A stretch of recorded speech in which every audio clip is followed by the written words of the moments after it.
This is 21-year-old Brandon Reisner, standing alongside his two parents.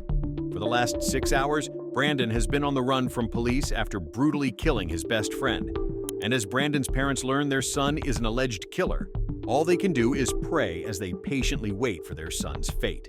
On a cold November morning in 2022, a ditched Toyota Prius would be discovered by officers in Rome, Georgia. Why this car was ditched in the middle of a creek is something police were yet to figure out. A tow truck would eventually come and lift the vehicle out from the creek, and upon searching the license plate number, they would discover it belonged to 21-year-old Aaron Davis. Luckily, the town of Rome, Georgia is relatively small, and officers were already familiar with the name, so Lieutenant Sailors would give Aaron's father a call a few minutes later. Aaron's car being ditched is just as much of a mystery to his father as it is for the police. However, he did have some useful details he was able to give the lieutenant following this call. The night prior to this footage, Aaron went to visit his longtime friend, Brandon Reisner. The two had been friends since middle school, and their friendship continued all the way through college. Aaron had just recently graduated from Brigham Young University, so his over 60-mile travel to visit Brandon was meant to celebrate the new start to adulthood. But ever since Aaron had left for Brandon's house, nobody had heard from him, and his phone would go straight to voicemail. All of these strange mysteries would lead Aaron's father to file a missing persons report, and an investigation to find Aaron would officially begin. First, and most obviously, police would give Brandon Reisner a call, as he was supposedly the last person to have been in contact with Aaron. Brandon's story made complete sense, and he even claimed to be actively looking for Aaron at the time of the phone call. As any good friend would do, it seemed like Brandon was clearly the person they needed to speak to further in order to get to the bottom of Aaron's disappearance.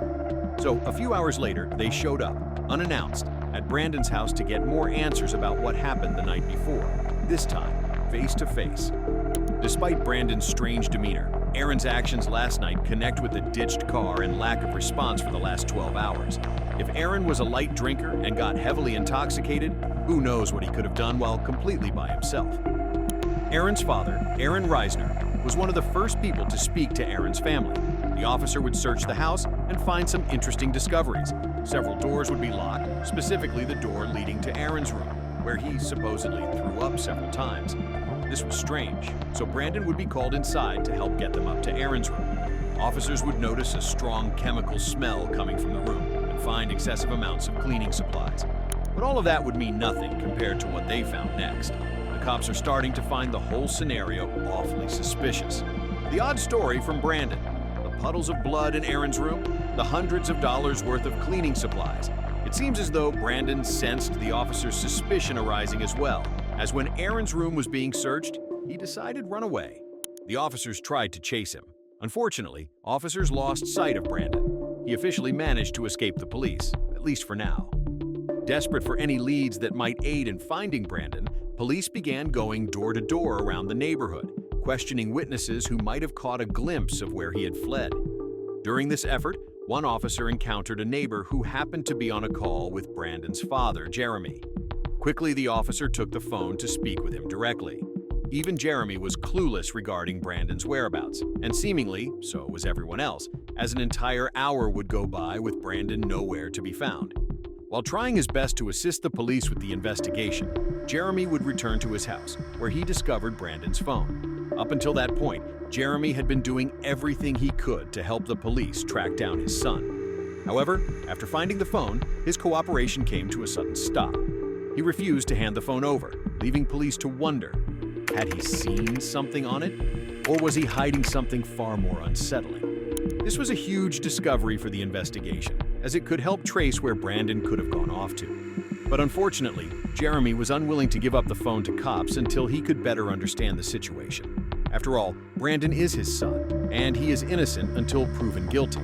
So, giving up the phone could be a tragic mistake. Again, hours go by with no further leads or clues as to where Brandon went. What Jeremy managed to find on Brandon's phone during this period will forever remain a mystery. However, when police spoke to him again, his demeanor would shift dramatically. Something had changed. Whatever was on that phone had to be disturbing, and the officers seemed to have caught on to this as well. These officers were spot on with their theory. On the phone, Brandon would leave an array of horrifying notes, such as his scream became a gargle as he swallowed his tongue. I like dark places where my mind melts. It feels so good and I feel so cool. My brains, a waterfall running out of my nose like drool. I can turn myself on in the blink of an eye. They notified me as the smartest man alive. Additionally, he would leave a to-do list following the murder of Aaron. 1. Schedule last 3 songs. This was in reference to his YouTube channel where he would post his music. 2nd, vacuum. 3, laundry. 4th, shower in my shower. 5, take bath. Tomorrow. 1, text Rachel that Aaron threw up horribly. I think there was some blood in it. 2, I woke up and he was gone. Whether or not these exact messages were what alarmed Jeremy is unknown, but something on that phone made it clear to him that Brandon had killed Aaron. And just an hour later, Jeremy would call police detailing that he was with Brandon and that he was willing to surrender and turn himself in. So, 25 minutes later, Brandon and his parents would arrive at the station. Now that Brandon was secured, the detective would sit him down to try and get a basic confession or any information that might ease the path to conviction. Now that Brandon was secured in the room, Detective York sat him down. His objective was clear: get a basic confession or, at the very least, extract some piece of information that could make the path to conviction a little easier. As part of standard procedure, Detective York began by collecting Brandon's basic information: name, address, contact details. Nothing unusual, just the groundwork. Then he shifted into reading the Miranda rights. So, I'm gonna read you some stuff before we get started, okay? You have the right to remain silent.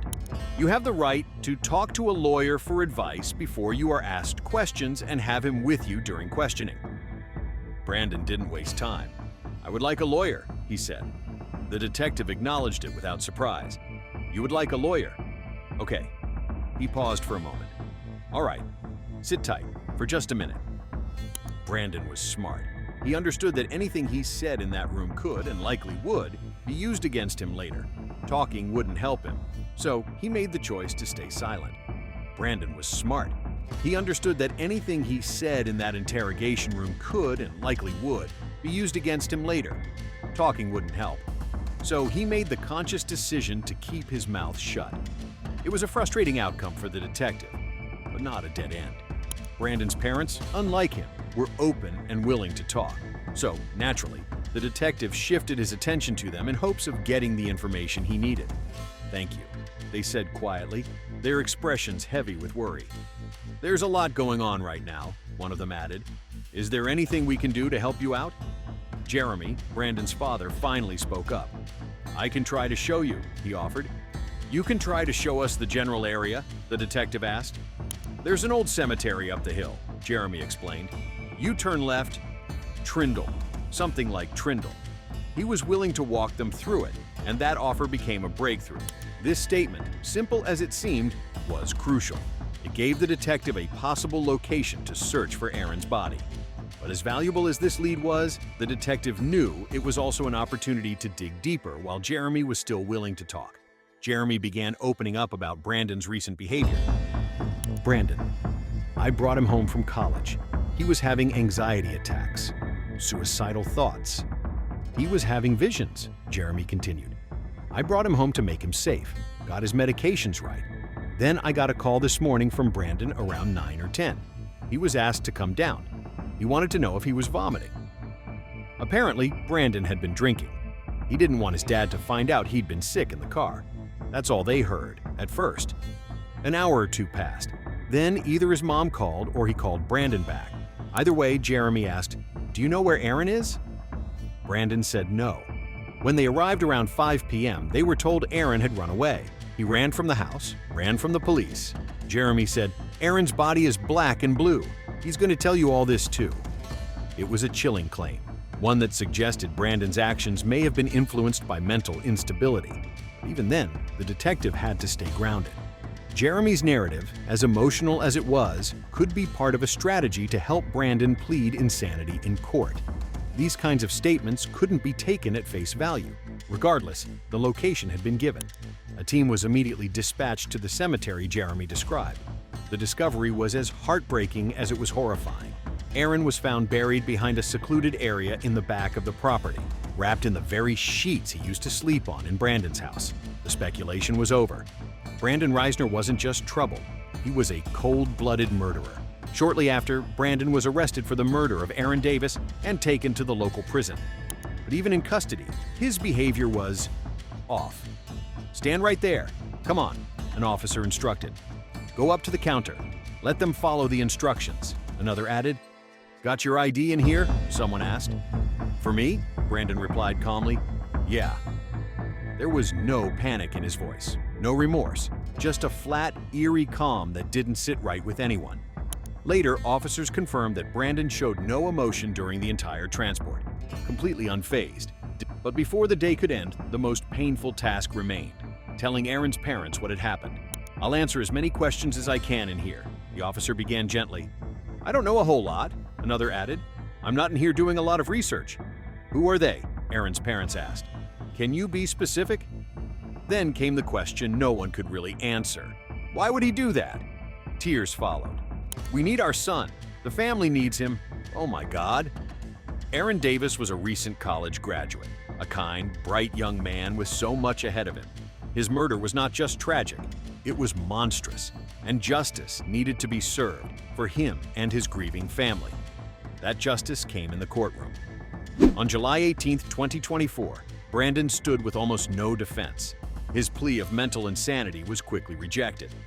"And I have come to the conclusion," the judge declared, "that justice requires that Mr. Reisner be sentenced on count 1 to imprisonment for life without parole. And that's what I'm going to do." Brandon Reisner was sentenced to life in prison without the possibility of parole after pleading guilty to the murder and mutilation of Aaron Davis.